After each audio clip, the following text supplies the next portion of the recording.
in Philip F. Nelson's book called LBJ, the Mastermind of the JFK Assassination. Now, I don't agree with his thesis in the title that Lyndon Baines Johnson was the mastermind. From my research, I would say George Herbert Walker Bush was the mastermind, a young upstart CIA agent. However, it goes much deeper than that. Much, much deeper than that. But I cannot deny the facts that he's got in this book, and it's quite a good book. I'll read a little bit of it to you. One of the new things that I did not know, and I've researched this JFK assassination for quite a few years, because it happened when I became an adult on my 18th birthday, November 22nd. One of the things he came up with that I was not aware of is that Congressman Richard Milhouse Nixon, who became president, we called him Tricky Dicky. Well, some people did, I didn't.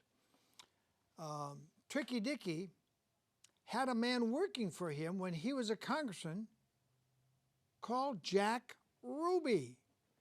Yes, the same Jack Ruby who killed Oswald before Lee Harvey Oswald could have a trial and prove it was impossible for him to have killed John Fitzgerald Kennedy. I didn't know that until I got into this book. Not only was Richard Nixon the congressman who had hired Jack Ruby years earlier, but Richard Nixon was in Dallas on November 22nd. Think about that. Remember who JFK beat in order to get the presidency in 1960. It was Richard Nixon. And in fact, there was a lot of scuttlebutt that actually, by a hair, by one vote per precinct across 3,100 counties across America, Nixon actually had won the election. But in 3 major cities, Dallas being one, I think, and the other one was Chicago, and there was one, I think, somewhere in New York City on the East Coast, votes were changed. And when the election judges wouldn't change the vote, they were shot dead, and the surviving people then called in the vote they wanted reported to Election Central. This changed the vote in just enough key cities to throw the election for JFK. That was the allegation, and there's a Reader's Digest story about it, and I read that story in the large senior adult version of Reader's Digest, decades ago. So here we have November 22nd, Richard Nixon, who just 3 years earlier had lost the election in a hotly contested debate, and it was the first time in 1960 election for president, it was the first time there had been a presidential debate that was broadcast nationwide. That was a first. Richard Nixon did not come off well on that debate. He may have had all the better answers, but he didn't speak it well, and John Fitzgerald Kennedy was more adept and more camera friendly. So Kennedy came off looking like he had won that debate, and Nixon was really TO'd. So several things we should be aware of that we weren't aware of, and Walter Cronkite, that trusted media face, with a voice, we'll bring you the truth, and that's the way it was in Dallas, Texas. No, it wasn't the way Walter Cronkite told us.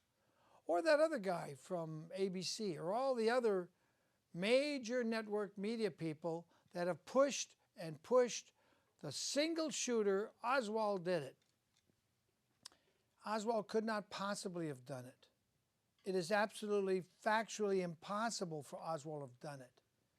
But there was so much media hype to that effect that for almost 50 years, few people have ever dared to come against that theory. One district attorney from Louisiana did fight that theory and did come up with a different theory of who killed Kennedy and why. It cost him his marriage. It cost him a lot politically. But he was a brave district attorney.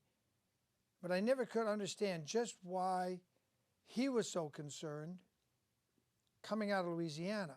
This happened in Dallas, Texas.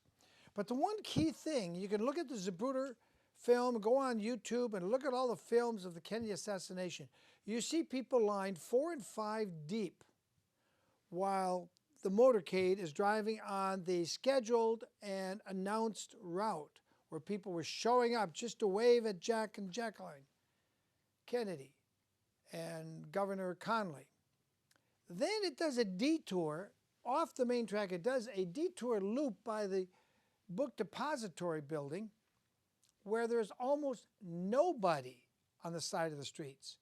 And you look at the Zapruder film, and there's a few people on the side of the grassy knoll, and some of them are the fake FBI agents who later try to cover everything up. Then on the other side, in the center part of the loop, there's like 4 or 5 people. That's it. Who are Jack and Jackie supposed to wave to in that loop? That loop wasn't on the scheduled route. Who controlled the route? Who controlled security?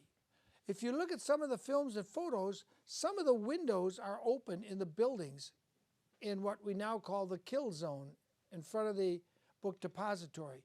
If the Secret Service had been doing their job, there would have been no open windows. And there would have been Secret Service guys with walkie-talkies and things plugged in their ear and guns on those buildings, looking for any potential trouble. But in the photographs from the day 50 years ago, there are windows open on several floors. What we now know today is that there wasn't just 2 shots or 3 shots or 4 shots. It's more than probable. There was at least 10 shots, maybe even 11 shots. And the magic bullet that showed up on the gurney at the Parkland Memorial Hospital, it wasn't warped, distorted at all. That was a calling card.